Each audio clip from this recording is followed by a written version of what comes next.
Welcome to Shorewood Forest Utilities Candidate Night. This meeting is being videotaped and will be put on our website. Let me first start by introducing current board directors. Tom Zeff, treasurer. Carlotta Holmes, director. Jackie Hobson was appointed when our vice president, Anthony Semino, resigned due to his election to the POA board. Robin Carlasio, secretary, is not here tonight, and I, myself, am Marcia Stiles, president. We have 3 positions at large and have 5 candidates. The 3 positions are Tom Zeff, Robin Carlasio, and Jackie Hobson. Our candidates in alphabetical order are Jackie Hobson, Abba Capilla, William Kappas, Anthony Selsky, and Tom Zeff, as the names appear on the ballot. Each candidate will limit their speech to 5 minutes. After all the candidates have delivered their speech, we will open question and answers up to the floor. Each resident in attendance will be allowed to ask 1 question. You can address the question to one or all the candidates. The candidate or candidates will have 2 minutes each to respond to the question. The order of the candidates tonight is as follows: Tom Zeff, Anthony Selsky, William Kappas, Abba Capilla, and Jackie Hobson. We reversed tonight because we did alphabetical on the ballot. Linda Walla will be our timekeeper, who is our administrative assistant. Forrest Ash, our operations manager, is videotaping. Okay, you have 5 minutes, and Linda will go like this as a signal to you when you have 2 minutes left. And if you go over 5 minutes, I will scream.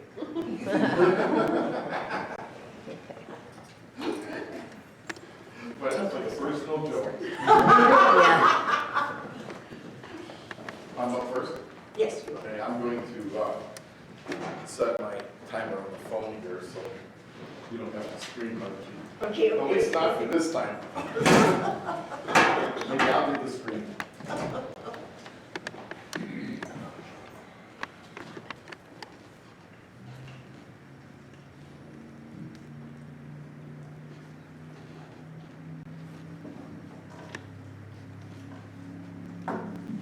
Okay.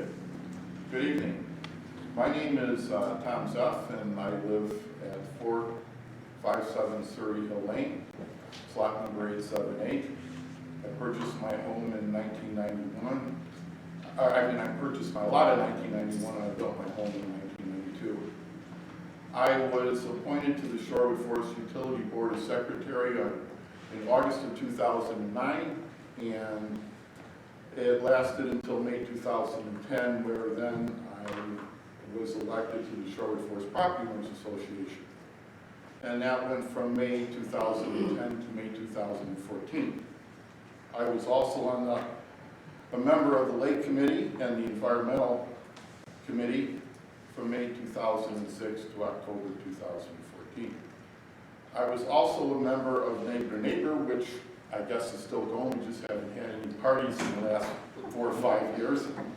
But we have some money we have to figure out what to do with it.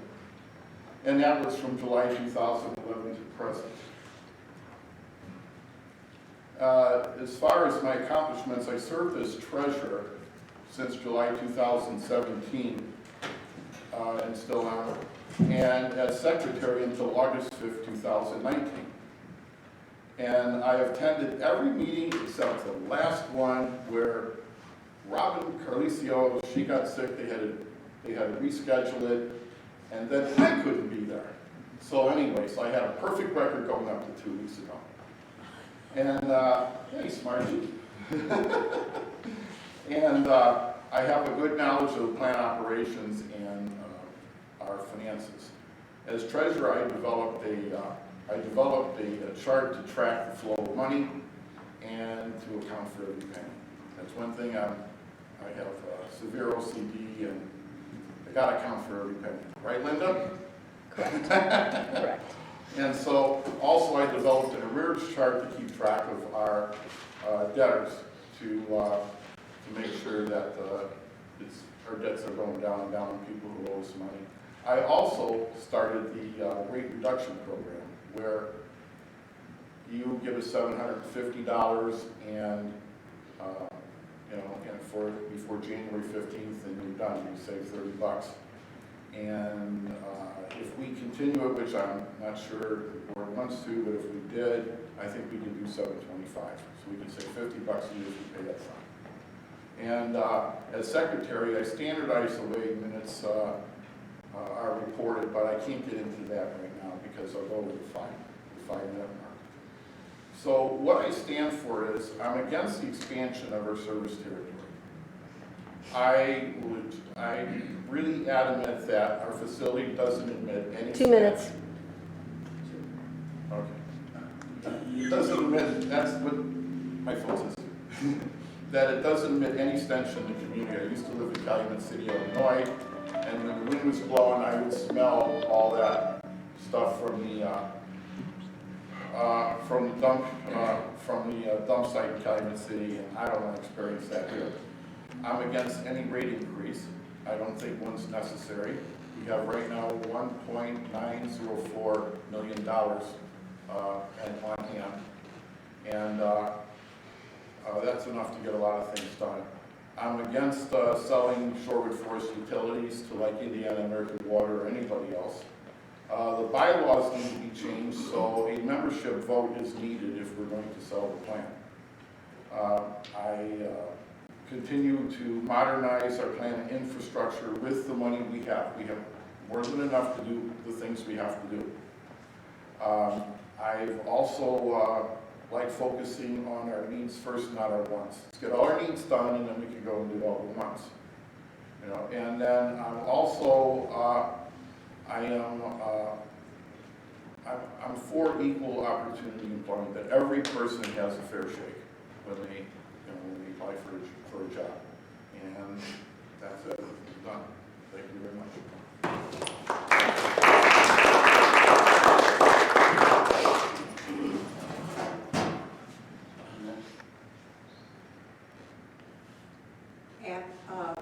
After Tom Zeff, we have Anthony Sealski. Not as long-winded, Tom. I don't have that much to say. I only have 4 minutes, 33 seconds.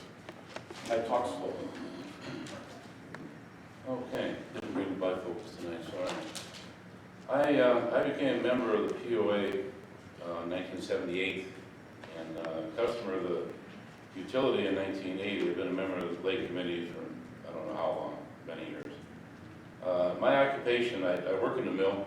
It's Cleveland Cliffs now, it used to be Arcelor Mill. I actually work on stuff very close to what this utility does. I work on transfer pumps, I work on lift station pumps. Everything in a coke oven that is in coal chemical is something that's affiliated with the byproducts. It's kind of like the same product, but a little bit different than what the utility does. But my previous board member, I was vice president of the utility back in 05, 07, I believe it was. During that time, we rebuilt tank 3. We added 105,000 gallons, given 225 to that tank total capacity. We had a full audit of the Shorewood Forest utility. And we had a balanced budget, the first one in the history of the utility. I was the Shorewood Forest utility point person for completing the operational, the telemetry and the utility.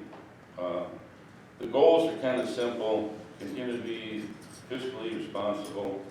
We worked very hard to get the utility out of debt, out of the lost column into the black, and that took a lot. John, you were there at that time. I mean, it was not a fun time.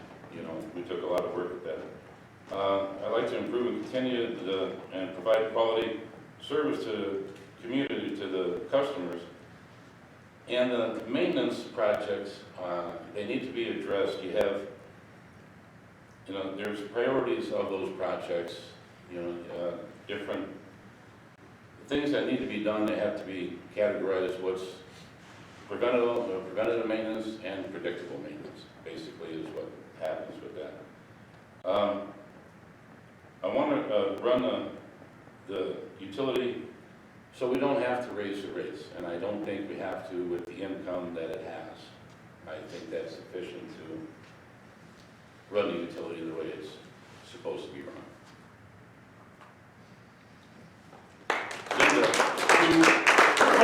You didn't let me do it. You took away my job. William Kappas is next. Good evening, I'm William Kappas. I was on the utilities, you've already heard from Tony,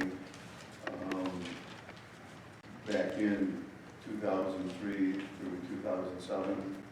I'm running for a seat here because we need to do some improvements to the utility, and we need to get some leadership in here, in my opinion. Again, during my tenure as president, we automated the lift stations. Tony was point person on that. We rebuilt tank 3, which was an old concrete tank.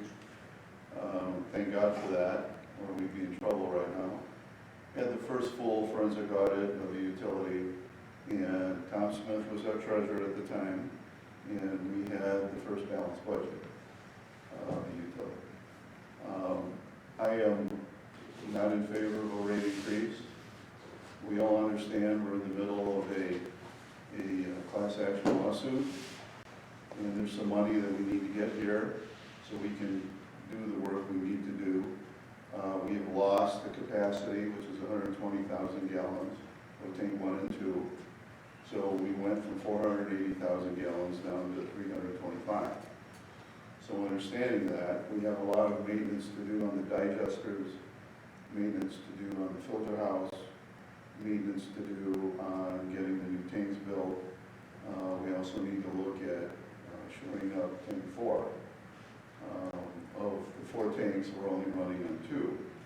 And because of that, we haven't been able to do maintenance to any of the tanks for over 4 years.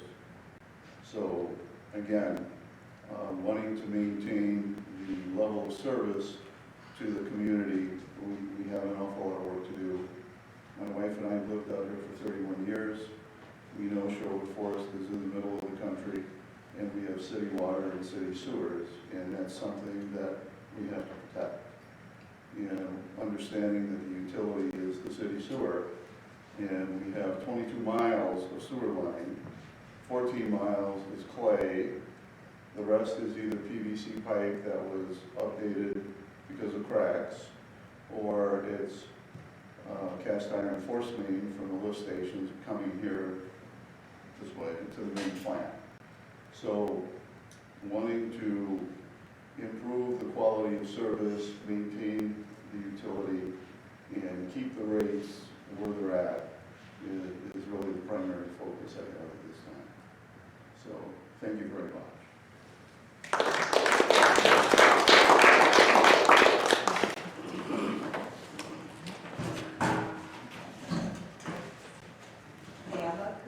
Did you not?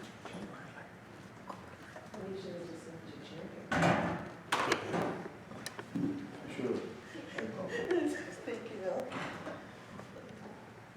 Good evening. My name is Abha Kapila. I'm in lot 23, and I'm wishing every candidate best wishes. Bill, Tony, Jackie. So I've lived in Sherwood for 38 years, and I'm running to preserve the integrity of this board. In regards to me, I was raised in a very, very peaceful, hardworking, and loving family with compassion and kindness towards each other. And this is an environment that I'm extremely proud of. I have worked, this is now my career, I have worked 2 jobs just to attend college. One of them was shoveling coal at the mills, and career as a financial analyst. And through the years, I went on to build financial systems in manufacturing and change management in publishing. Recent years, I was in the nonprofit arena, and my passion has always been in nonprofit, in nature, and in environment. I went on to serve on several boards, nonprofit boards, such as the YWCA, Chicago Symphony, and the Museum of Contemporary Art. During COVID, it was a very challenging time for us, and so I stepped up and prepared meals for the elderly. And I'm also stepping up to serve on the board. And I'm going to talk about an example. Years ago, I had a concern and I had called the utility, and the staff answered, and they were so professional and respectful and friendly. And they provided a very timely response to address my issues. And I want to continue to work towards that, towards keeping this board transparent, informative, and implement preventative plans. And plans should adhere to our standards of which we expect and are not divisive at all. I also want to continue to work towards keeping this board attentive to the budget, alleviating costs that are unnecessary, frivolous, on expenditures, and I'm going to state this, where there's no increase in the rate. I also want to continue to work towards a cohesive board where each voice is heard, where each voice makes contributions, with a vote that's based on knowledge. In conclusion, I always prefer a very positive outcome on every decision that's made. So thank you.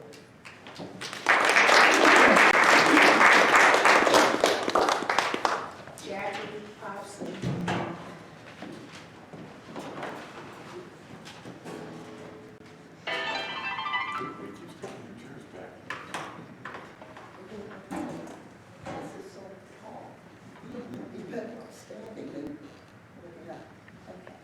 Hello everyone, I'm Jackie Hobson, and although I am new to this board, I have been actively involved in SFU matters over a period of almost 20 years, off and on.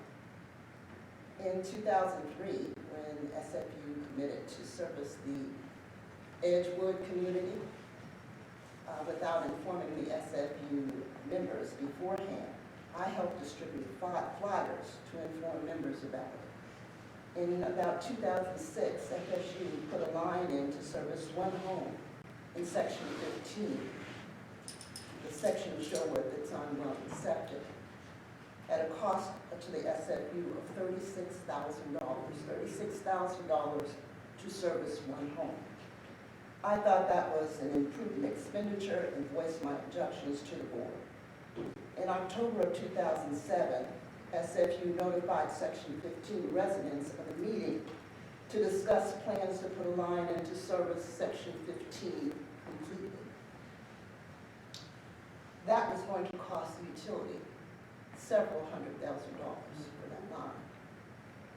However, they did not notify the SFU members who were going to be paying for the line of the meeting.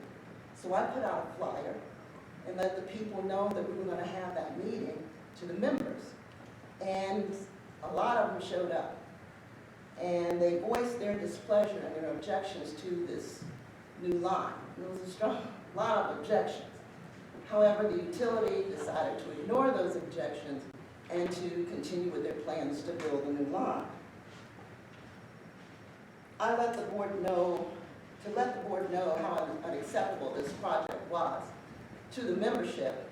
I and several other members went around with a petition, door to door, and got over 500 signatures of the members, which is a substantial majority of the membership at the time. And it was asking the board to please not put that line in at our expense. Again, the board, when we gave them our petition, they said, thank you very much, but we're going to do what we want to do, basically.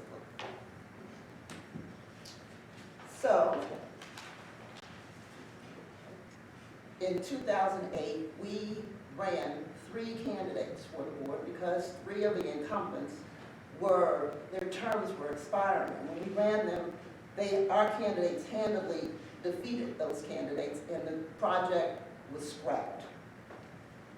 When the new board took over SFU, it was in not as great a shape as some people might have thought. 2 minutes. We had over 100 item violations totaling $1.4 million in fines and penalties. SFU was in danger of its bond being called in because its debt-to-service ratio was substantially lower than the 1.25 required to maintain the bond. There were other problems as well, including that several homeowners out here have been receiving services for a number of years, some as long as 7 years, without ever having received a bill. In early 2000, this plant has its problems. It's old, and it needs some repairs, and some things need to be replaced. We understand that. In early 2017, it was rumored that the SFU was going to be sold. I don't know if that rumor was true or not, quite frankly, but selling SFU comes up too often for comfort, especially since under the current bylaws, it only takes a majority of 3 votes on the board to sell the utility. Also, due to some actions of the previous board, we are now embroiled in a class action suit of our members against the utility. These past and current issues are why I am running. I want to make sure that we keep our item violations to a minimum, keep the utility solvent and operational, keep our rates down, and give members more control over major decisions such as the sale of a facility. I am also a fierce proponent of keeping members informed. So many flyers.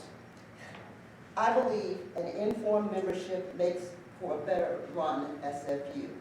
So I thank you for your consideration and ask you for your vote. Thank you. Who was president during that time, 2007, 2006? I think that was. I would like to address some of the inaccuracies in Mrs. Hobson's dissertation. Is that something? Can we hold 1 second?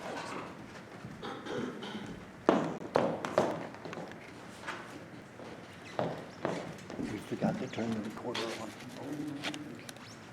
And when anybody from the audience is asking a question, you need to go to the podium because we're videotaping. Sorry, are we supposed to be rebutting? And if you're going to have to rebut, Are we rebutting? I thought we were asked the questions were coming from the audience. yes, they are, Well, okay, well, it's somebody from the audience. but That's fine. they're going to have to go to the front, right? Maybe if they stand up so I can see them. Where do you start? Questions? Yes. She hasn't opened it yet, have you? Have you opened up the questions yet? Yes, Okay, questions are available. Okay. And please state your name and your lot. It's lot 799, the name is Bob Van. Mr. Campus, you heard the statements of Jackie Hobson. Yeah, I heard that. I didn't ask you a question. Oh, I didn't say. I'm making a statement.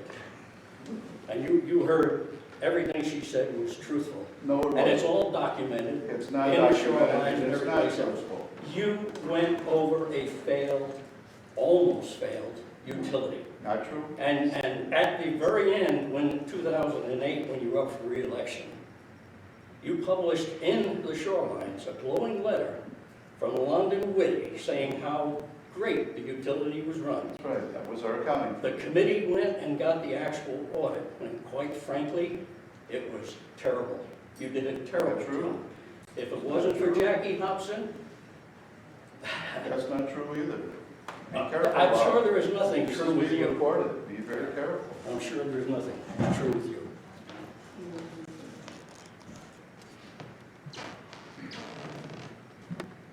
Yes, sir. John Vogel, lot 927. We'll open for questions, not statements, Yeah. but I would like to question the five candidates, how they feel about the ultimate reach of the utility, whether we should stay within our current CTA, Certificate of Territorial Authority, or whether any of them have any plans for expansion beyond that. And secondary to that, would they have any renewed plans for running sewers to, additional sewers within section 15 to eliminate the well and septic lots? I'd like all five to make some kind of response. I'll start.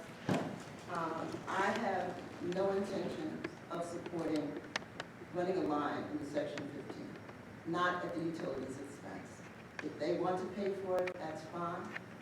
If the POA who owns the lake wants to pay for it or whatever, that's fine.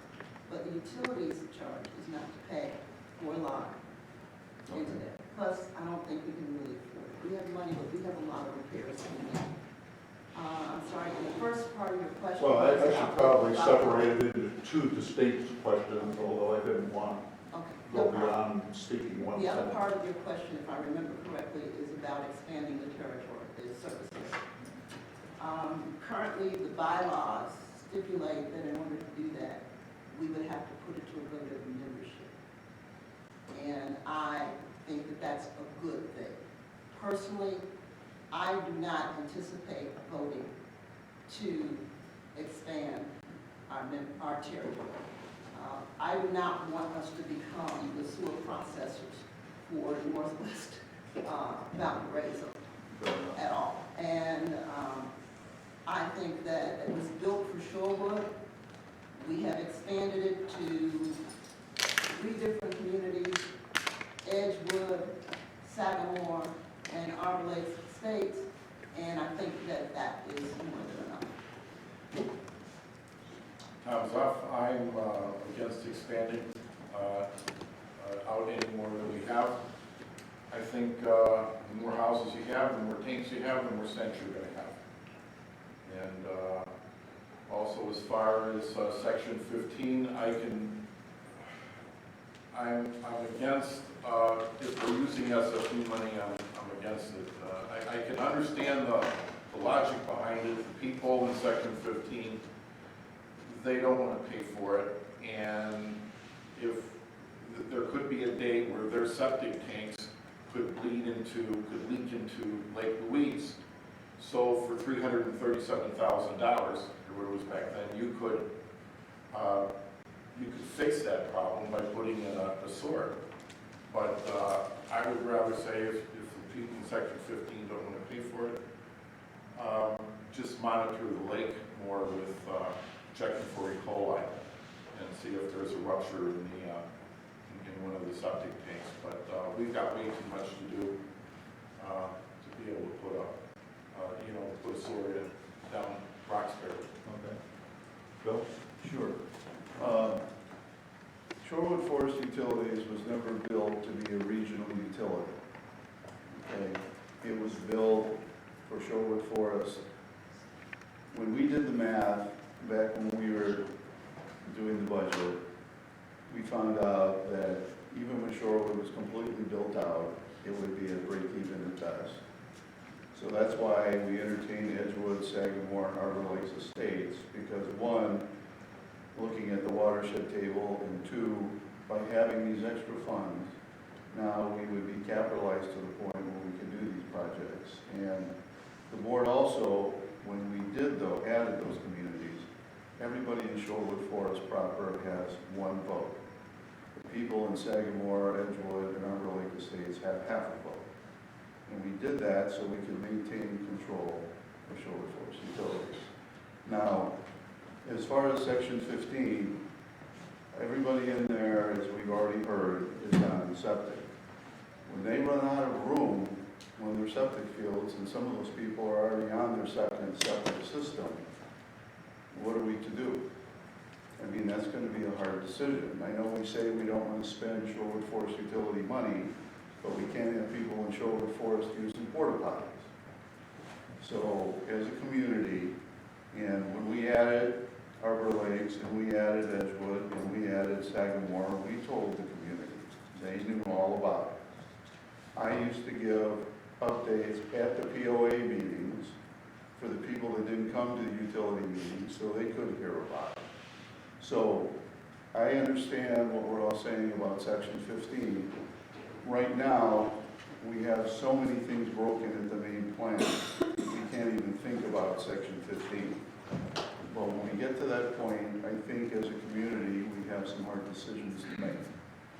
So we need to look at that. But right now, the piping that we have out in the community and the main plant is the priority. We have to fix what's broken. Thank you. John, the CTA, I think, is at the max, in my opinion. I mean, I wouldn't extend, is what I'm saying. Okay. I mean, I think it's, you know, it's, The CTA has a definite mapped boundary, I know. I but not understand. everything within that CTA is developed yet. I think where we're at right now is where we try to stay.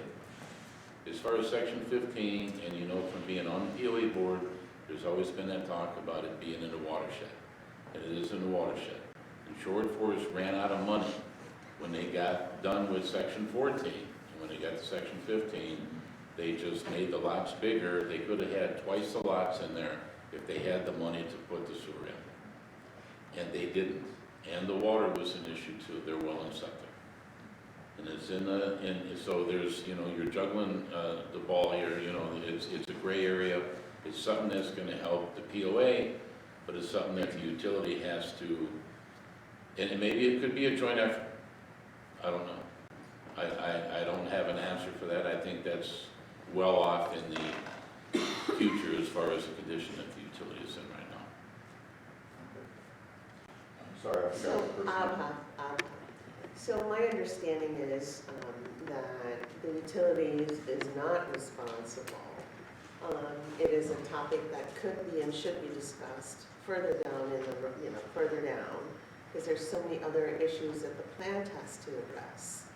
And would POA, you know, consider, I don't know. I'm sorry, I don't know the answer, and let's hope. It's maybe unfair to expect an experienced opinion from you since you haven't been on the board before. I haven't, and I've been reading, I'm just briefed, just, you know, living in Shorewood. And in regards to adding on communities, wasn't that one of the lawsuits that was a big lawsuit?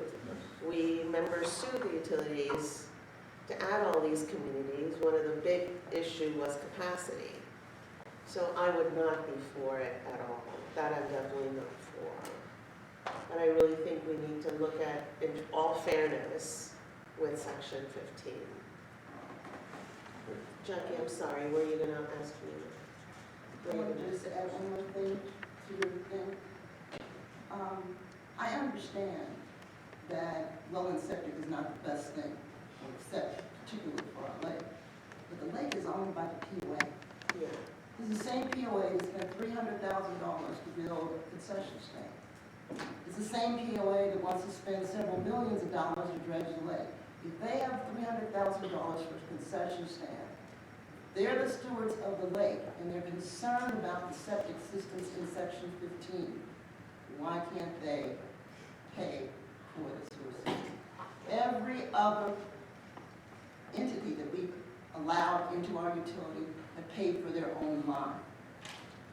Section Edgewood paid for a line and a lift station. Sagamore paid for the line and a lift station. Arbor Lakes Estates paid for their own line. Even the developers, when they developed Section 29 off of the Dorchester entrance, the Deluces paid for the line. Why should the utility now pay for a line into Section 15? I personally don't think that that's right.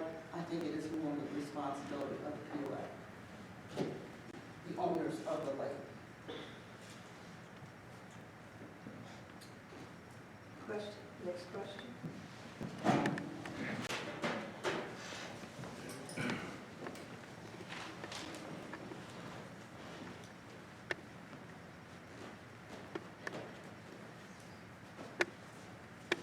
gonna drop this, if you don't mind. I've had to have some really serious dental surgery done on both sides.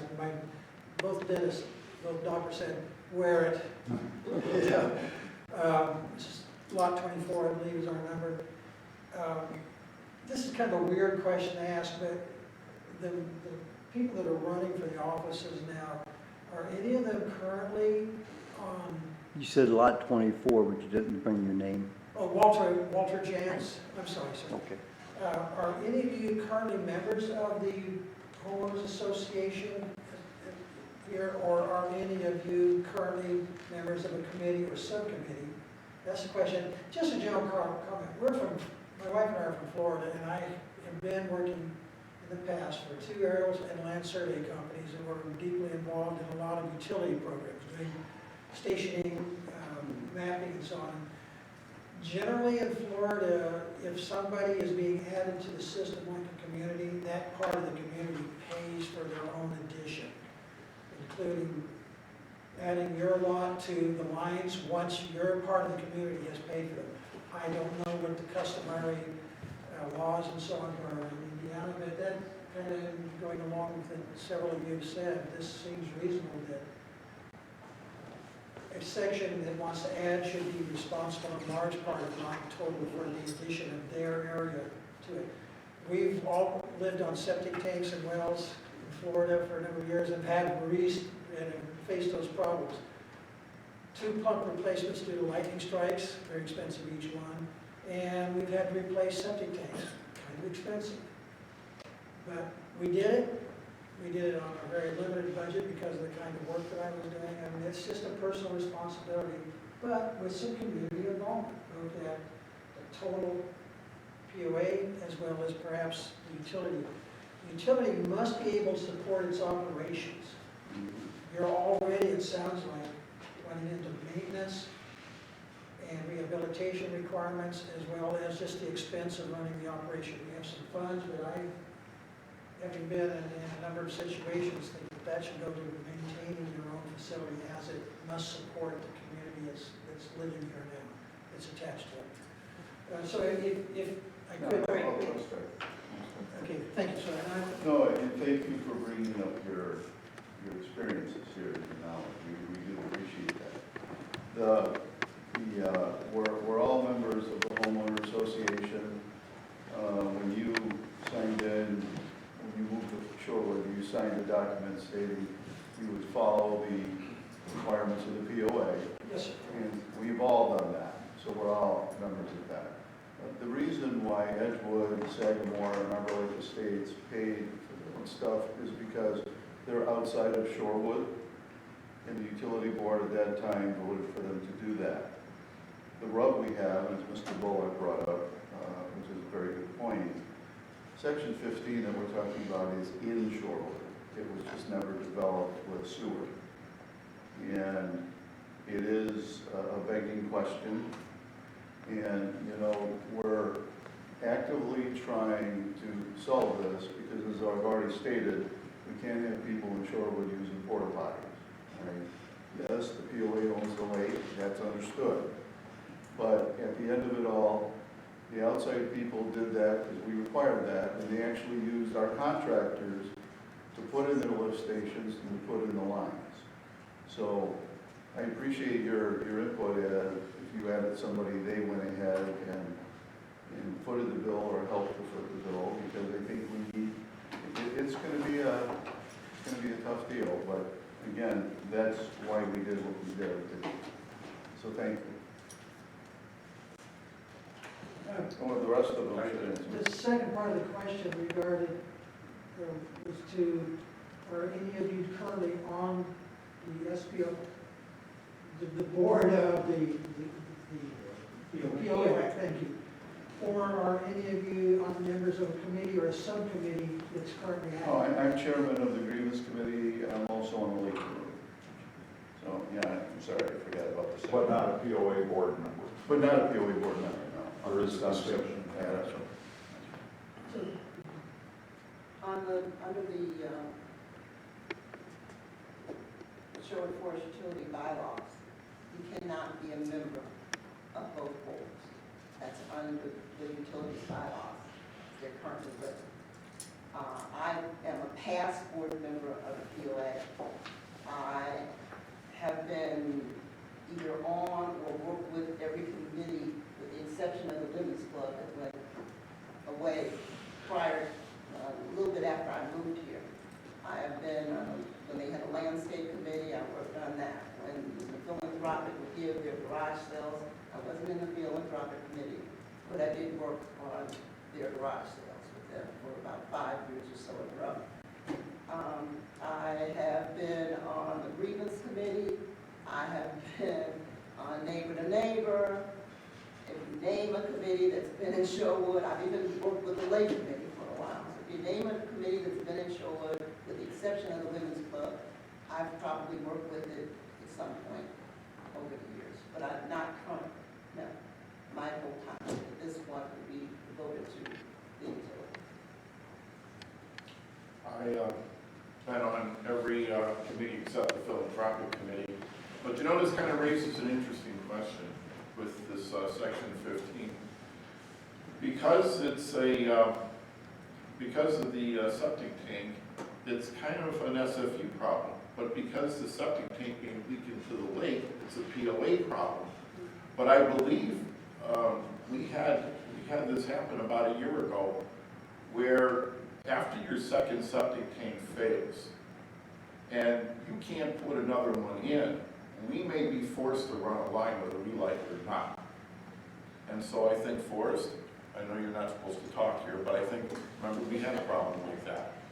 Forrest is our cameraman, by the way, for the people of you who out there in video land. But I believe we might be forced to run that line. And so we're going to find out. So we'll find out in the future. Question, please.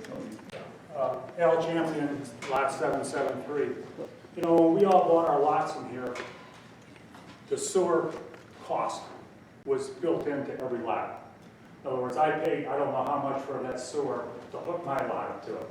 So if section 15 all of a sudden needs to have sewers, they should pay for it. If it costs them $30,000 a piece or 50 or whatever it is, we already paid for our sewer. We shouldn't have to pay for theirs, whether it's on the POA or the utility board. If they have to pay for it, if their septic tanks are failing, it's their problem. If my roof blows off, it's my problem. If their septic tank blows up, run the line and make them pay for it. Yeah, when I back in '91 when I bought my lot, I found out because the farmer who owned the land where we now have Edgewood, he backed out of the deal the night before, and my contractor told me, he says, it's going to cost you an extra $10,000 because now we got to run the line all the way up to Route 30 and then come down Dorchester. So I know there's at least $10,000 in cost. Did the homeowners put that over to you? Pardon? No, I had to pay for it. And that's They tacked that extra $10,000 on it. Last time this subject came up, our utility bills were $47 a month. And by the time we got done discussing this damn thing, they went to $65. Do we all remember that? We do. Yes. We do. Yeah. And whose board was that on? That was my board, and we had to pay for tank number 3 out.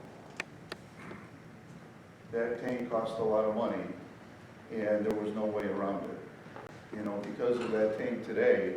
I thought you took a bond out to pay for that tank. No, the bond was supposed to be first. Pardon me? I have a question here. Wasn't there bond money for? There was, but we still have to pay the bond. You have to pay that. So in order It's to called pay. a bond, it's a loan. Yeah, so in order to pay for that, we had to go to Al's Point for $65. 65. Yeah. That was a heck of an increase, and I don't want to go up to $100 to pay for section I don't 15. think They should have paid for that when they built that section. I don't think anybody wants to, but it's called maintenance, and unfortunately, you know, Al, you know, we hadn't had an increase in an extremely long time. So when we had to build that tank, there was no way around it. If we could have built tank 3 on the same money, we would have.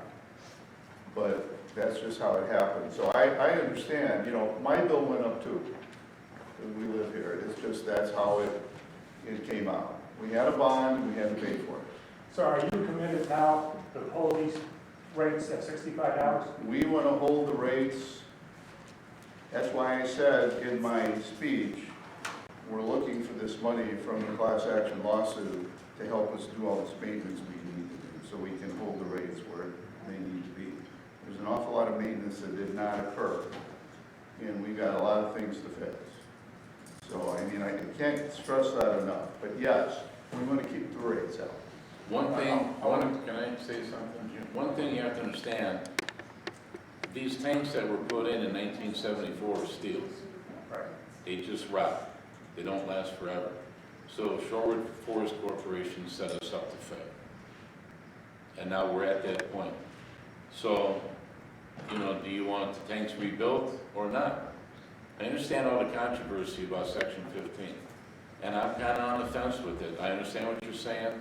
In Porter County, years ago, Greg, if I can get your opinion on this, it used to be 1 acre is all you needed for a septic, Yes, sir. and now it's 2 acres. Well, no, not really. Actually, It has gone up. well, I put 150 some, maybe 200 septic tank systems in or whatever.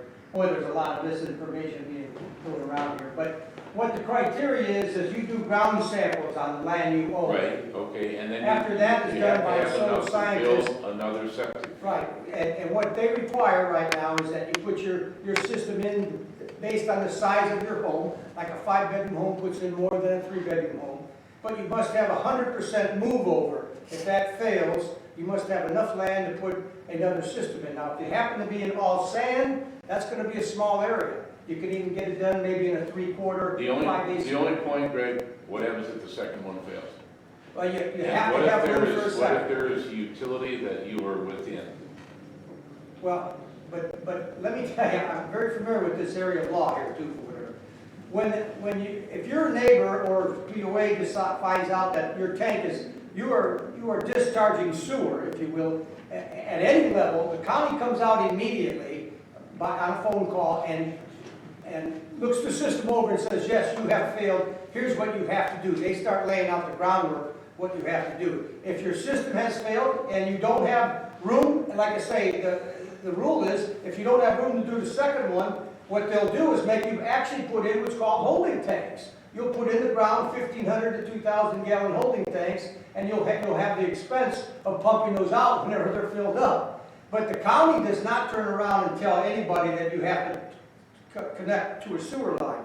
I must tell you though that IDEM says if you're in the CTA area, you do have a right to tie in the system, but at your cost. Okay. And the last thing I want to share with everybody on all this scary septic system, your geese is producing about 100 times the amount of a couple of septic tanks that might be leaking. So all this is really academic, believe me when I tell you that. I hope I didn't No, I overstate it. haven't seen you out there counting the goose poop, but that's okay. Yes, sir. Is there an option if both of your septic tanks fail to have somebody come in and remove the material from one of those, put in new gravel, new sand, whatever is called for here in And the actually, yes, sir, there's a whole other system. In fact, we just engineered one in the city of Crown Point right now, and we're bidding on it to put it in. Actually, it's called a mound system, sir. Okay. And what a mound system is just like you're saying, you actually take the topsoil off, you're bringing in sand, you're bringing in, you put a manifold system of a pipe system, and actually what you do is you are filtering it through the sand system that you bring in, or whatever. Okay. Now, there's many pieces of ground will not accept the glacier till, which is what's called a compacted dirt, is so shallow, if you will, that a system won't work in that area, and then you're bound to put these systems in, and they're expensive. They're about $24,000 is the one we're on right now. About And that's a mound system, right? Pardon, That's sir? a mound system? Yes, sir, that is That's a correct. mound system with the vent, so you can smell that when you're cooking your burgers on the grill, right? So everybody wants one of those too, right? Now, the So I mound think systems- we're gonna wanna tie into the Well, sewer a system. properly installed mound system works every bit as effective as any other ground system. The county does not believe me, when they engineer that for you, tell you Except what for you that gotta do, bad they're pipe not in the looking for additional problems down the road. It's pretty locked down on how you have to do it. And of course, the state has approved these systems, but under certain qualifications, what you have to do to do them. And we've installed them before, like I say, we're about to do one in Crown Point, if you will, so. But this scary thing about them, you're gonna contaminate the lake, you better get these geese off the lake before you worry about a house that might trickle a little bit of sewage. You know, another interesting fact a lot of people don't realize, as sewage moves through the ground, if you will, it cleans itself. Right now, the state law is that your septic system, any part of your septic system, has to be 100 feet away from your domestic well system. Meaning, in 100 feet, if that sewage moves through the ground 100 feet and gets to your well, it's saying, no problem, it's really been, Mother Nature's actually purified that. So this big scary thing everybody talks about is really kind of a bit of a misnomer, if you will. I don't know you, but I know, could you stand up, because I know we've been ignoring you or something, I don't know what, but anyway, I don't know your names, I'm new to the board too, so I don't know everybody. Okay, do I have to stand up? Yes, please. You're fine. I'm Wendy Cabas. My last 464. I have 3 questions, Joy, and ask them all at once or one at a time. First of all, I would like to know how the votes are going to be tabulated. Are we going to mail them to a P.O. box, or are we going to mail them to the POA? I mean, the utility? To the utility. And there's an instruction sheet with your ballots. And it explains exactly where you need, excuse me, where you need to mail them. So who's responsible for collecting the votes? Well, if they mail them to the to the sewage department, we will collect them. If they bring them in, we will collect them. If they drop them in the door, we will collect them. If they bring them in person, we will And where collect them. will they be? They will be put into a lockbox in our building, in a locked room. And they've been doing this now for how many years, Forrest? 30 years? Since I've been here. Okay, thank you. Okay. No, wait for another question. Yes, go Okay, ahead. go ahead. This is for Jackie. You know, you brought up separate things. Of course, you know by now, that's my husband. And, I didn't know that, I know. anyway, you brought up certain things about a petition that you passed around back when Bill was on the board. Were you served with a cease and desist? No. Yes, you were. Not Yes, you were. Not, let me clarify. Yeah. I have a copy of it No, right here. let me, no. Yeah. Because, hold on, I am not finished with the question. Okay, let me, okay. I'm not finished with the question. Finish your question. Okay, there were several facts in there, I mean, that you stated as facts going around that were not true. And that you were served with a cease and desist. No, Yes, no. it's right here. What happened What's a was, copy? can I please tell you what happened? Okay, question was to me, right? Yes. We had a petition, we went around with the petition, and we got the petition signed. We were not served with a cease and desist of the petition. We were not. We wrote a letter, and Bill Kappas' attorney sent us a letter saying, threatening to sue us for defamation. It was not a cease and desist. It was a, if you do this, then we're going to sue you. A cease and desist order, it comes from the court, it tells us not to be able to do it. It came from your attorney, and it was a threat. Okay, maybe I missed. It was a promise. It was a, well, Oh, a threat yeah. or a promise. Well, the thing Whichever way you want to of put it it. is, the thing of it is, you were accusing him of malfeasance. And when he was off the board, when he was off the board, there was an audit done. The audit was off less than what, $5? He's the first person that ever did an audit, complete audit, and there were exceptions. There were exceptions because no one had ever done a complete audit before. And so everybody hung their, like, oh, let's blame Bill for all these audit exceptions. Cindy, Wendy. Wendy. Our objection to bill had nothing to do with how the books were run in the utility. Our objection to Bill was the fact that he was ignoring the will of the membership and was going to go through and put that line in section 15, whether we wanted it or not. That was our view.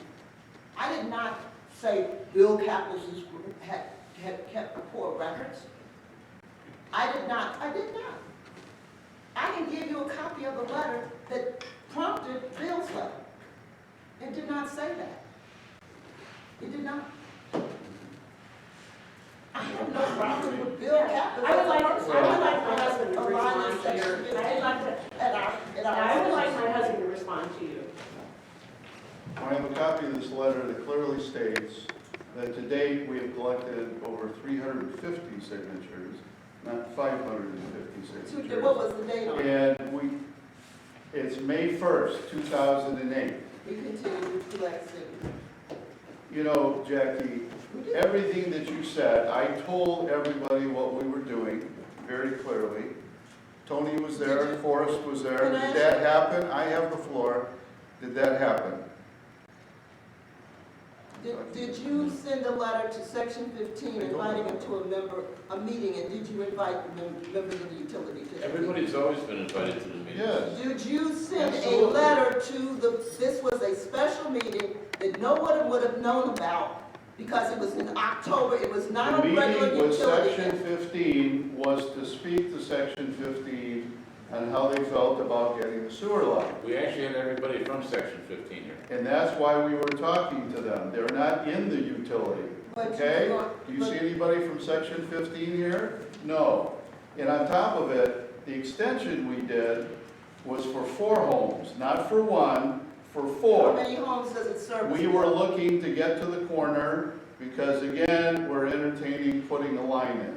How many? Having said that, you don't go around saying people aren't telling people. You don't go around saying you have 550. We didn't even see the 350. We had We 500. never saw the Because you 350. would not accept the petition, Bill. You never Tom, had them, in my Tom. opinion. Were you, Tom, there were several of us that had a petition.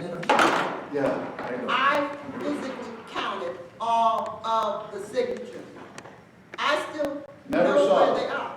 Tom, You did would see not them? accept it. I didn't see them all in their entirety. Okay, there we go. Thank you, I mean, thank you, Tom. you know, everybody's seen 2 or 3, a page or a half a page or something. The other issue here is London Witty, who was our accounting firm, did the audit. They signed the audit. It wasn't Tony that did the audit. It wasn't Bill that did the audit. It wasn't John. It was London Witty. Okay? They signed it, they took care of it, and we shared it with the community like we should have.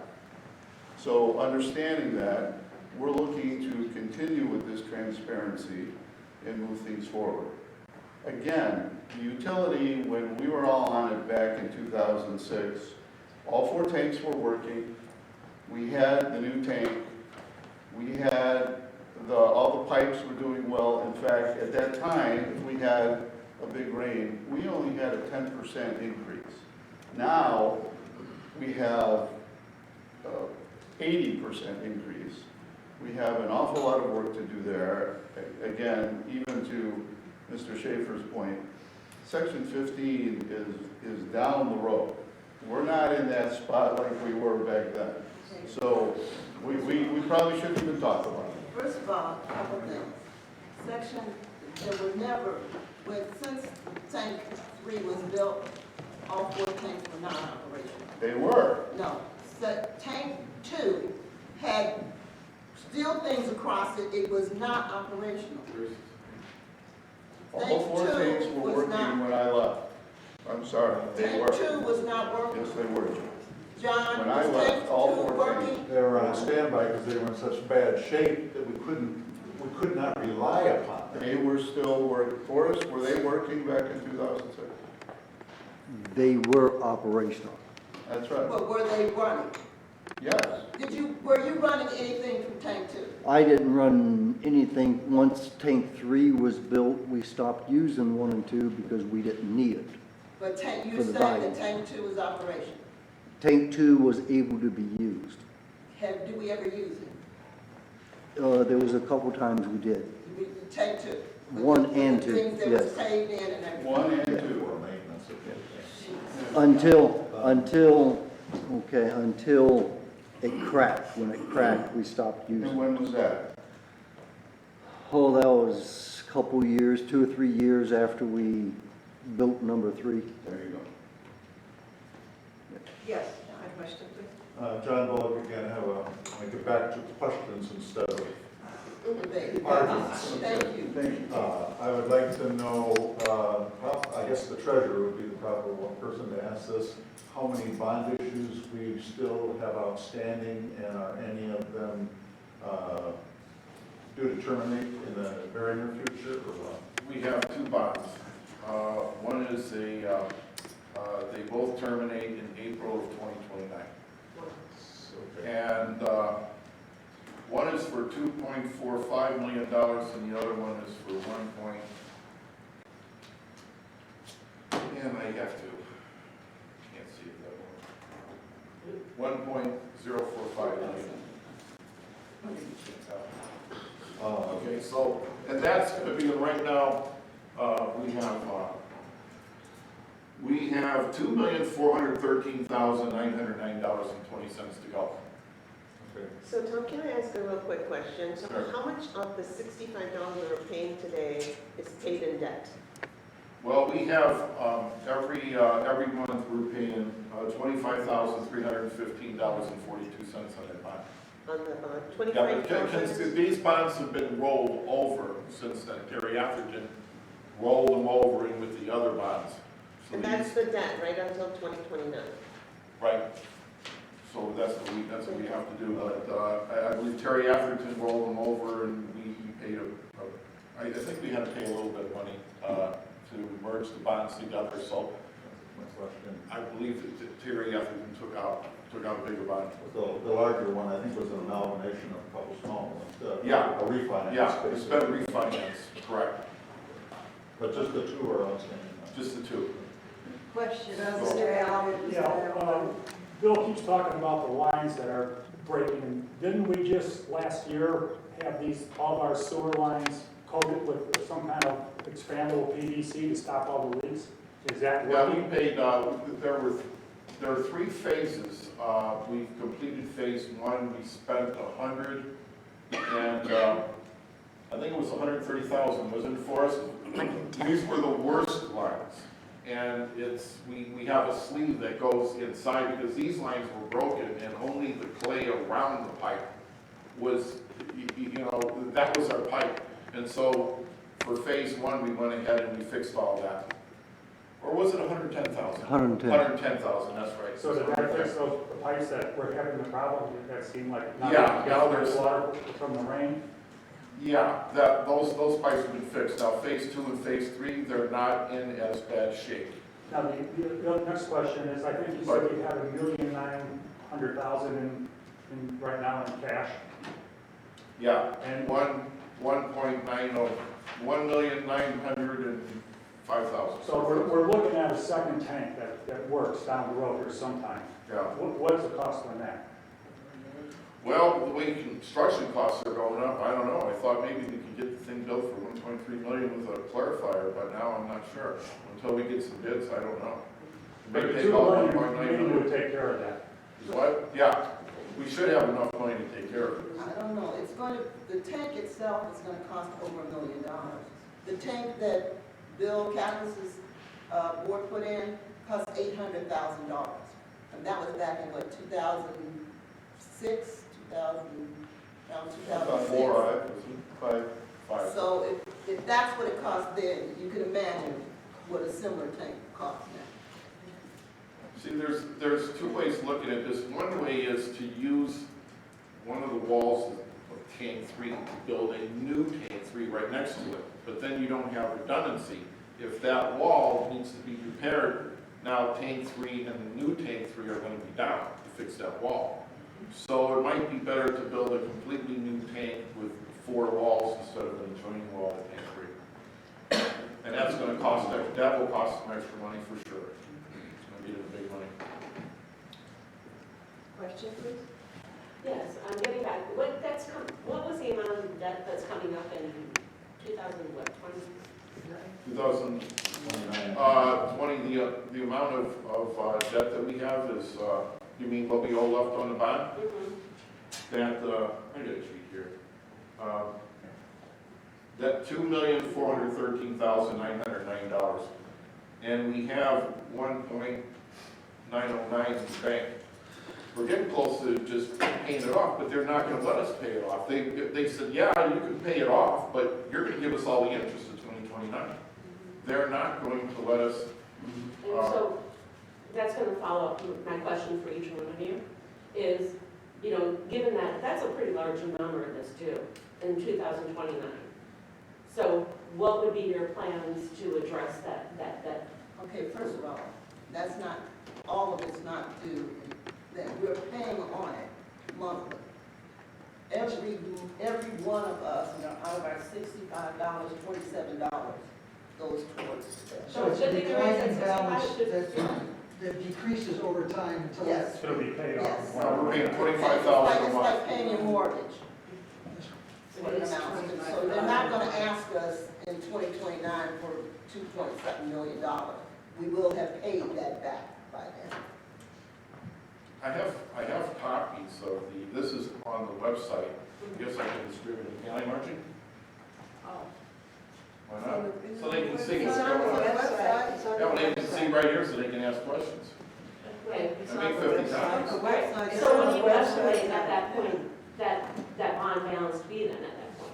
At that point, yeah, if we just keep paying, it keeps going down a little bit every year, but if we keep paying the $25,000, when I got on the board, it was $28,000 a month. So we just keep paying that off till 2029, then we'll be okay. But to see, the thing is, they can ask questions if they got a copy of this. I got 50 They can, copies. okay, but right now, we're gonna have other questions too. We just don't want to have that one area. Well, if anybody wants it, you can pick a copy of it Okay, after the meeting. I'm I'll gonna- have it right here. all right. Okay. Yes, sir? Irv Sedera, lot 232. I just have a general question.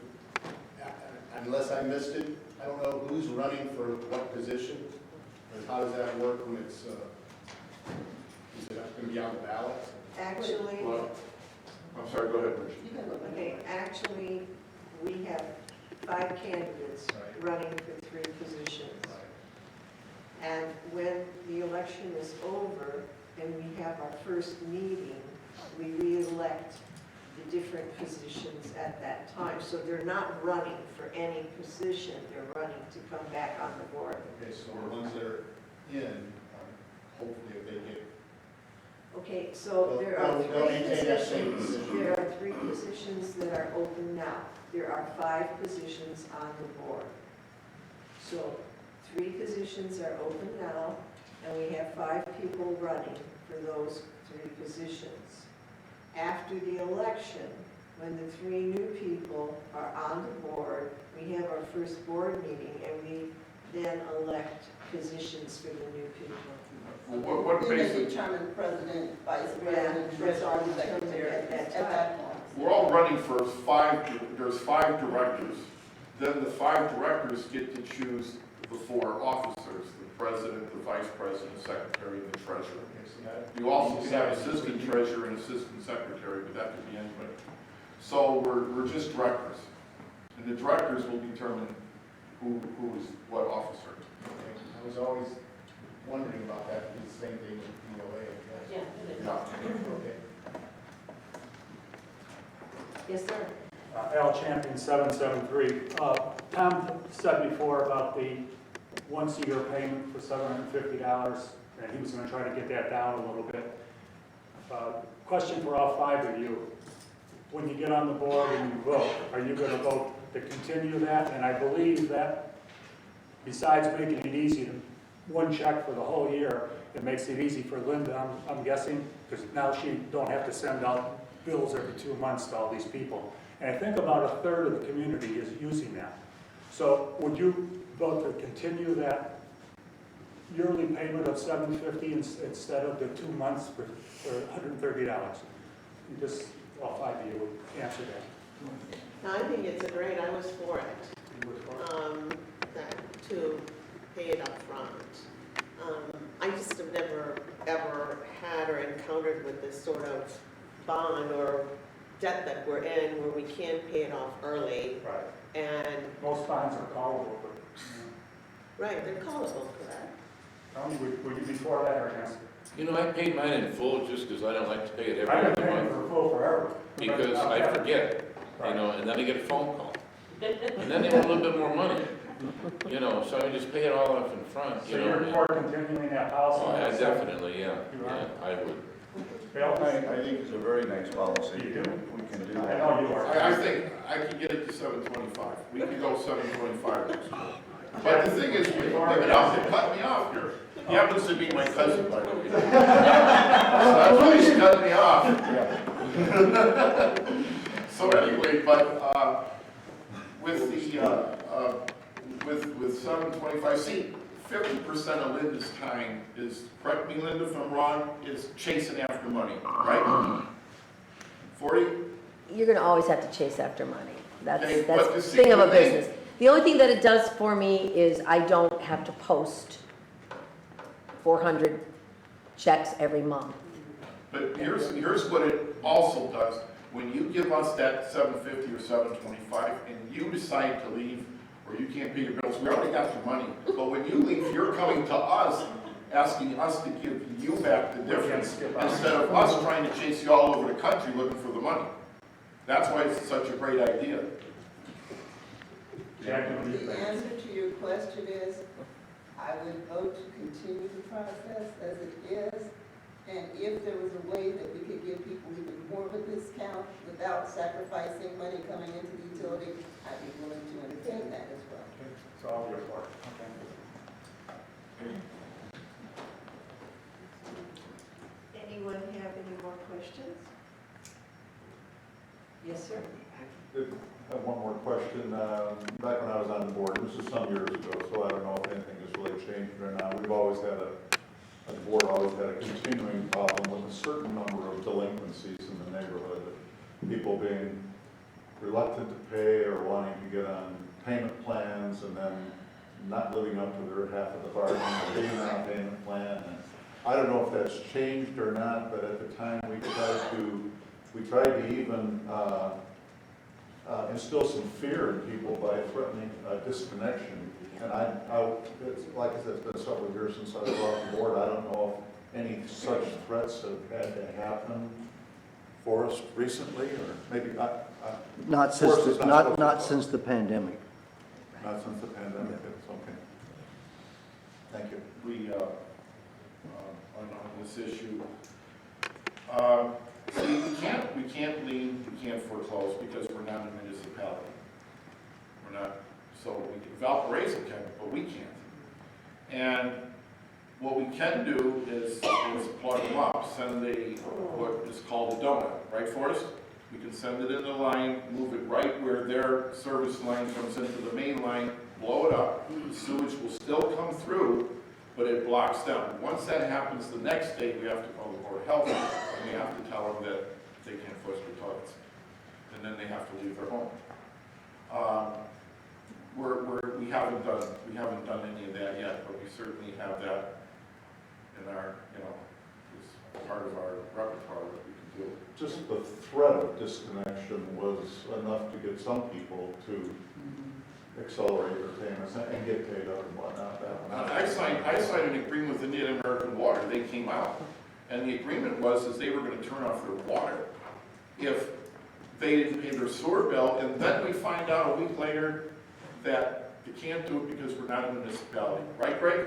Well, yeah, but that really needs to be argued in court yet, because IDEM considers this municipality. We're in the same identical rules, but I know what you're saying, that Paul Paraffi, our lawyer on that case, was saying, there was a bifurcation between a utility and a private company, if you will. But, that really probably needs to be argued, because IDEM recognizes both the private and the public utility under the same rules. If we could get Indiana American Water to shut off their water, we don't have to plug people up because it gets expensive putting a donut in the sewer pipe. So it'd be a lot easier if we could just, and I had a contract and signed it, and they came back and said, no, can do it. But even if we did put a donut in or whatever, we would have to pass that extra cost onto the person. Yep. And that should be a threat in and of itself, because if you have a $500 bill, now it might be twice or 3 times that amount, because we had to go in there and put a donut in. John, do you remember we had all the problem with the snowbirds? As I was just gonna ask. But when we owned the water company, the water, we could monitor water in, water out. And we don't have that anymore. And how many people were saying, I'll be gone for 3 months, and they're still there, and we have no way of knowing. That's why we need to stop. And remember, we just ended it, and there was a few people that were upset, but. Yeah, but it had to be. It had to be the done. only way it would work. Right, right, and since we split from knowing water in, water out, you know, we had no other choice but to do that. And David, the snowbird over here, has.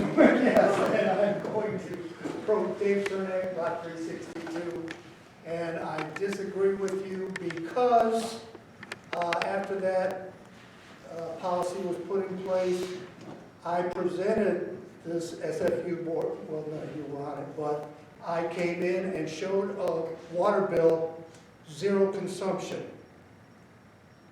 So the burden of proof was on me and I produced proof.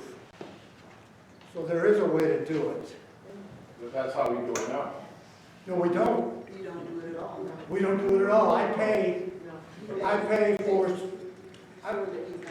this is going in shorelines, let's just tell the whole world I'm not here half the year. We just have. So hopefully we can tamp that down, but. If your water's shut off, we do not bill you. There's yes, you do. It does? Plus, Not I supposed think to. I'm in a position to speak on Not it. snowbirds. Yeah, I guess snowbirds. so, you don't want to get in the bill. And I do pay for, we're gonna say X amount of months a year for no service. So I'm gonna present, since I wasn't even gonna bring it up because, once again, I didn't want to tell the whole world my whereabouts. So I would like to ask the 5 board members, just a simple yes or no question. Would you reconsider this issue? Just, I would, under that, if you can. yes, The, just yes or no? if you can give that bill showing that you had no water consumption. Yeah. I would have no problem with not charging you. I had a problem with the people that Right, aren't I like understand you, that. who just say, I'm not gonna be here November through March, but are here. Well, it could be done after the fact. Presenting, like I said, a bill that says no consumption. I don't think we need to burn up a lot of time on this. And I wouldn't want to if you could enter into something like that and just say that I'm going to be a snowbird and I'll prove to you that I wasn't here. If you can't come up with the proof, then come up with the check. Fair enough. Fair enough. Other, simple yes or no, would you reconsider? I would reconsider. Thank you. I would reconsider it if we had a way of checking, because Okay. this woman right here would be the proponent of doing all of this audit. Yeah. Yeah. Well, but the burden of proof would be on me. Well, understood, but like Maybe we need to we experienced last time, people were coming back and they weren't telling us. And then we would find out, and Kay, who was here at the time, was going crazy, so. Right. But the $65 that you pay per month for 130 every 2 months, or whatever you pay for the year, is $750. Only a portion of that is for the actual treatment of sewage. The rest is for infrastructure, maintenance, and all that. So you might be able to proportion a bill downward, but I hope you would not consider eliminating a bill for. We'd have to come up with that, we would have to come up with that figure then. You know, and John brings up. I mean, you wouldn't have a problem with that. Because you go to Florida, this Say, is kick we're the laying can people down the off. road, talking about, we're not gonna solve this. We're not. First of all, Excuse we me. don't know which 6 months Excuse me. you're We gone. have a question. Oh, yeah. So it's kind of hit and miss, but I wrote Excuse me. Which 6 months was it again, Dan? I'm trying to answer his, I didn't get a chance to answer it. But I wrote the contract for the the sewer agreement, and then we showed it to a few attorneys, and they came back and made a word change or whatever.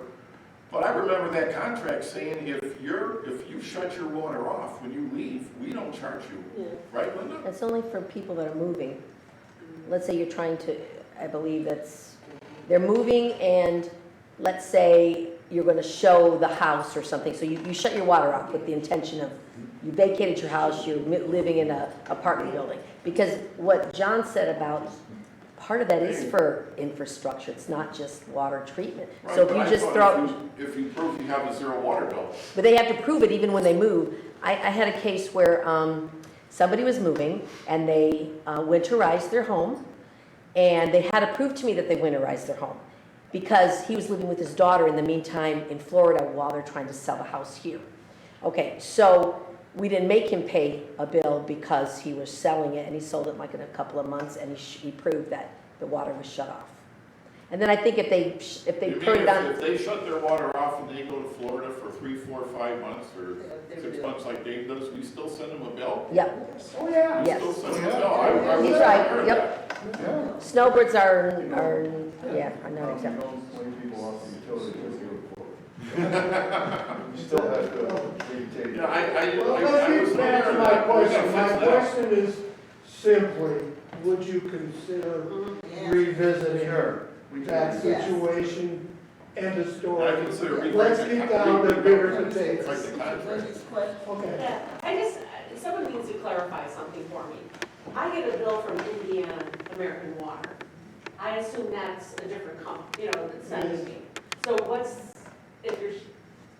someone needs to explain what's the difference between getting the $65, I'm looking at as the well and septic and everything else, or whatever, the utility portion of the $65. But when I get my bill from Indiana American Water, I look at that separately. So someone needs to explain the difference here. I'm sorry. Two different companies. If you're not doing water, When you're talking about you shut off your water, to me, that's Indiana American Water. But if he has no water, You have no he's water. not using the sewer. Okay, that's You what I can't flush, actually. if you have no water, you can't flush your toilet. Okay. So, but you still have expenses related to, That's what they were saying, Yeah. that even though, when you're paying your $65, yes. $27 is going to that. So much is going for your usage and processing your Yeah. stuff, and so much is probably going for maintenance and whatever on the system. And what we're saying is, it might be fairer if we could cut out if you were a snowbird, that we would cut out the middle piece. Yeah. Not the dead part, Yeah, probably okay. not what's going for actually processing. See, I'm looking at the water Yeah, versus. exactly. I got a question for you, Greg. I wrote that contract, and you told me what to put in it. We didn't take care of the snowbird problem? Yeah, we did. We said that the snowbird had to continue to pay, if you will. And we did. And we said, no, I haven't looked at that contract in a while. Well, we better look at it, because what we said was that if the water service was turned off and you vacated the house because you're gonna sell it, you could stop water service, is what we said. Now, what we also said that if you got caught with the water on, it was a $500 fine, because before, builders used to have to pay for water service the minute they signed up, not the minute they signed their sewer contract and started construction. The former board, he's sitting right there, he can tell you, they were charging them the $65 a month, and the house hadn't even been built yet, or whatever. We felt that was an injustice, and we did vote collectively to remove that, and then until you're actually having water flowing, if you will, there's no sewer. Now, right now, I'm building a house on Surrey Hill, if you will, and it is an injector system, and it is not functioning yet at all, but I have water turned on there. I called Linda, and I told Linda the situation, and she said, yeah, well, you're gonna start paying, and yes, we are, we're paying $65 a month, and we're not sending one drop of water through the sewer system. Let's remember one thing, though, before we talk about the snowbird issue or whatever. This utility needs this money to run this plant. When the snowbirds leave, That plant doesn't suddenly have a reduction in cost and operation, it remains exactly the same. We are not, you're flushing a little bit less sewage through there, but you are still, your overhead is exactly the same or whatever. So, you're living in Shorewood, unfortunately, you gotta probably bite the bullet.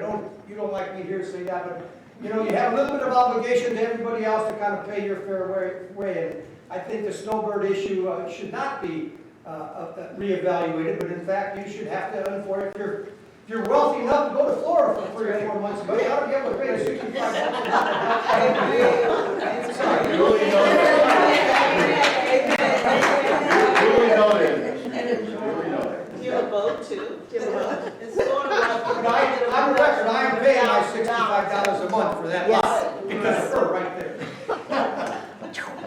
Basically, you're saying the POA does not charge us less for our assessment, even though many of us out here don't do anything more than pass by that lake. Any other questions for the people here? If not, I'd like to thank, I'd like to thank Greg Schaefer for being it was such a great input tonight. Greg. I'm glad to add whatever I could add there. I'm sure not everybody agrees with it, but I probably at least my knowledge. I'd like to thank all of you for coming, and I'd like all of your questions, and it's been a very nice meeting. Now vote.